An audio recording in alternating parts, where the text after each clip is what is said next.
அஸ்ஸலாமு அலைக்கும் வரஹ்மத்துல்லாஹி பரகாத்துஹு. அவுது பில்லாஹி மினஷ் ஷைத்தானிர் ரஜீம். பிஸ்மில்லாஹிர் ரஹ்மானிர் ரஹீம். ஈதுல் அல்ஹாவுடைய நாளில் நம்ம பின்பற்ற வேண்டிய 10 அமல்களையும் 10 விஷயங்கள்னு கூட சொல்லலாம். இன்ஷால்லா அது என்னென்னங்கிறது இன்ஷால்லா நம்ம தெரிஞ்சுக்கலாம். பொதுவாகவே பெருநாள்னு வந்துட்டால் அன்றைக்கி நம்ம என்ன செய்யணும்? காலையில் அதிகாலையில் எழுந்திரிச்சிட்டு குளிக்கணும். இது மிகவும் முக்கியமான விஷயம். 2வது, நம்மகிட்ட எப்படி நல்ல ஆடைகள், புது ஆடை இருந்தாலும் நல்ல ஆடைகள் இருந்தாலும் நம்ம எடுத்து உடுத்திக்கிறணும். 3வது, நறுமங்களை பூசிக்கொள்ளணும்.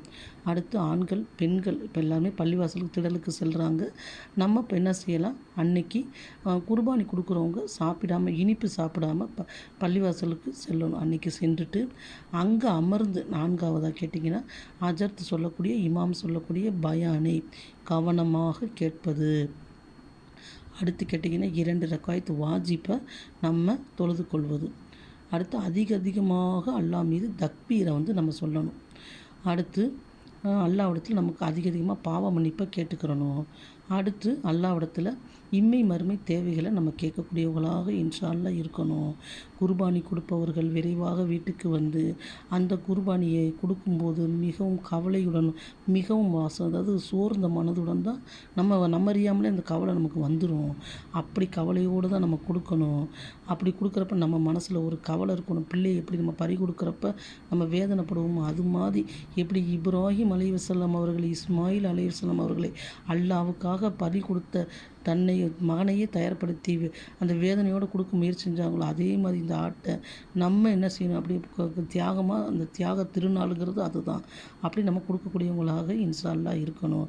பிறகு அந்த கறியை 3 பங்காக வைக்கணும். கொடுத்த கறியை நிறைய நமக்கு எடுத்துக்கிறக்கூடாது.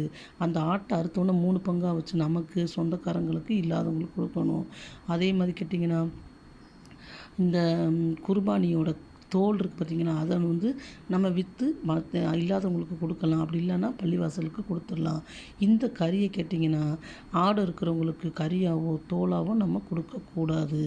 அல்லாஹ் சுப்ஹானஹு தன்னோட திருமறை குர்ஆனில் சொல்கிறேன், உங்களோட ஆட்டோட கறியோட மாமிசமோ உங்களோட ரத்தமோ நம்ம சேர்வது இறை அச்சம் தான் சேருதுன்னு அல்லாஹ் சுப்ஹானஹு கூறுறேன். மேலும் ஆட்டோட ஒவ்வொரு ரோமத்துக்கும் நன்மை கிடைக்குது, ஒவ்வொரு நோமத்துக்கும் பாவம் மன்னிக்கப்படுது. அதனால் இந்த ஈதுல் அல்ஹா அன்று நம்ம செய்யக்கூடிய இந்த விஷயங்களை மிகவும் பேணுதலுடன் செய்யணும்.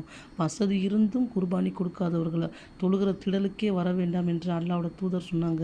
வசதி இருக்கிறவங்க கண்டிப்பாக இன்ஷா அல்லாஹ் குர்பானி கொடுத்து இவ்வளோ நன்மைகளையும் அதிகமான நன்மைகளையும் பெற்றுக்கொள்ளுங்கள். அஸ்ஸலாமு அலைக்கும் வரஹ்மத்துல்லாஹி வபரகாத்துஹு.